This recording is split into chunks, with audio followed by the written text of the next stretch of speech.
You're watching The Second Drawdown with your host, Novia Ng.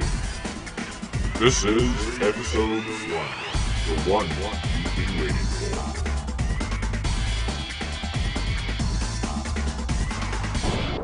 Hey everyone, just like the guy with the eerily deep voice said, I'm your host Novia Ng, and I will be guiding you through this amazing podcast that's as random as the stuff you find in the second drawer down.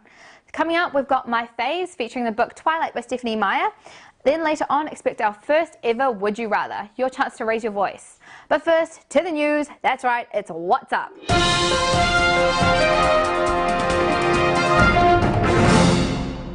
The MTV Kickstart competition had the finals last night at the Viaduct Harbour Marine Village. Like the name suggests, it is a chance for an underground band to be launched out into the mainstream. 5 bands who had been narrowed down from some 200 battled for a prize worth over $200,000.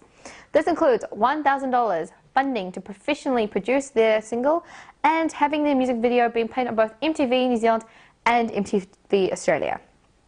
The winners last night were Clap Riot, who sound as a mixture of pop, rock and indie. Keep an eye out because I'm sure they're going to be huge. Speaking of awesome music, I found this amazing rendition of Flight of the Bumblebees. Take a look. Rimsky-Korsakov, Flight of the Bumblebee.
Dunkin Donuts is accused of promoting terrorism. You heard me right. The jelly-filled fried foods has crossed the border and is now feeding the other side. Take a look at this online ad with American TV personality Rachel Ray, who is promoting an iced latte and terrorism. The offending item is the scarf, which reminded one blogger of the headdress worn by Arab men, an item which a second blogger went so far to say that it was jihadi chic. I'm sorry, but have you been living in a hole? It sounds a tad ignorant to me. I think that we can all agree that the scarf is not promoting terrorism, especially since most Arab men aren't terrorists. Especially since I'm not a terrorist because I have a scarf that's kind of like that. Anyway, Dunkin Donuts did have to pull the ad though because people were pressing for a boycott. I might just go buy a Dunkin Donut. So, what's up with me at the moment? Well, one thing is for sure, that parents have been busy during October, because Melody and Steph both have their 18th birthday parties this long weekend, which coincidentally also happens to be Queen's birthday weekend. Queen's birthday isn't actually her birthday, and it's not like we'd get her gifts anyway, but it is, in fact, a day to celebrate that she exists, and it's changed to King's birthday when appropriate. So when old Liz kicks the bucket and Charlie gets a crown, we will be having King's birthday weekend. Primo. Finally, guess who's been chosen to participate in the Malaysian National Service? Me! Okay, training for the National Service involves 2 months of intense physical training. According to my mum, we don't actually have to handle weapons, just learn how to do first aid and survive in the jungly jungles of Malaysia. How awesome is that? Boys and girls born after 1990 are obligated to partake in this training, and I'm sorry, but most Malaysian girls aren't exactly groomed to handle this type of physical activity. I can't imagine my cousin going all G.I. Jane on me out in the Malaysian wilderness. However, I won't be able to attend the training for 2 reasons. 1, I don't live in Malaysia, and 2, I don't know any Malay, so I don't want to accidentally jump off a cliff when they tell me to go for a run.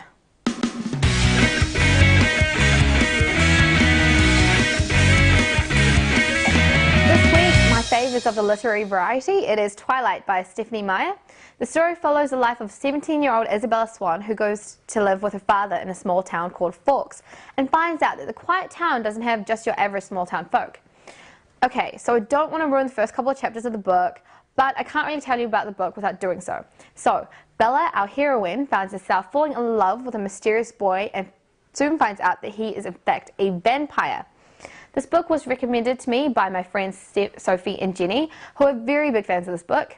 To those of you who aren't really into fantasy, I can tell you now that this is more than just about vampires. It is a definite romance story.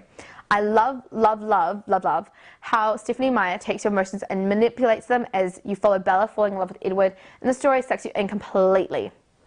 Well, it sucked me in completely anyway. The only thing I would warn is that I found the first 5-ish chapters of the book where you get to know Bella, and the whole setting of the book isn't overly amazing. It's not boring, but it's not as interesting compared to the rest of the book, so if you find the beginning a tad dull, keep reading because it definitely gets better. This is just the first in the Twilight series. I've just finished New Moon, the second in the series, and I'm in the middle of the third book, entitled Eclipse. For those of you who are more interested in pictures and words, Twilight the movie is coming out at the end of the year and is sure to be a blockbuster for 2 reasons. Not 2, but 2. Firstly, the book already has heaps of fans who are already counting down to the release of the movie, myself included. And secondly, it stars the gorgeous Robert Pattinson, who most of you know as Cedric Diggory from the Harry Potter movies, Harry Potter and the Goblet of Fire, who is sure to fill the seats with the screaming fans. Just between you and me, the movie looks like crap, but of course I'm going to pay for an overpriced ticket to go see it, so I think you should too. This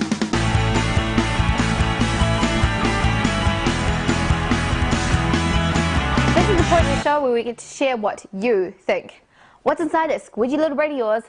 Every month we ask you a very tough question, and then for the next 3 weeks of the show we play your video responses on this cool screen thingy. This month's Would You Rather, in keeping with the love theme, would you rather fall in love and not be loved back, or never fall in love at all? Ooh, tough one. Not sure what I'd pick, which is actually a lie because I do know what I'd pick, because I made it up.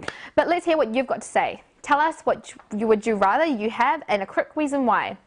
Upload your videos to YouTube or Vimeo, check the website for further instructions, and we might feature you over the next 3 weeks. The first person to get a video in will definitely be featured on the show, so get in quick.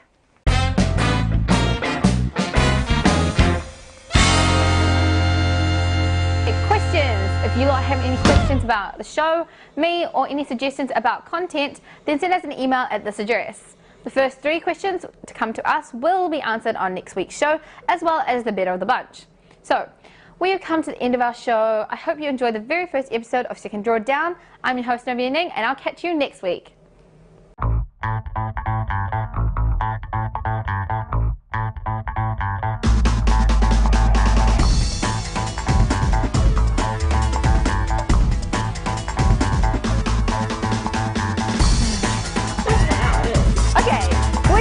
If you have any questions about the show, me, or a very single producer, Ludwig.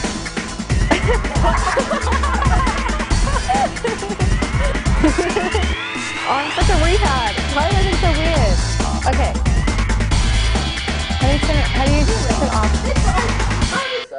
off?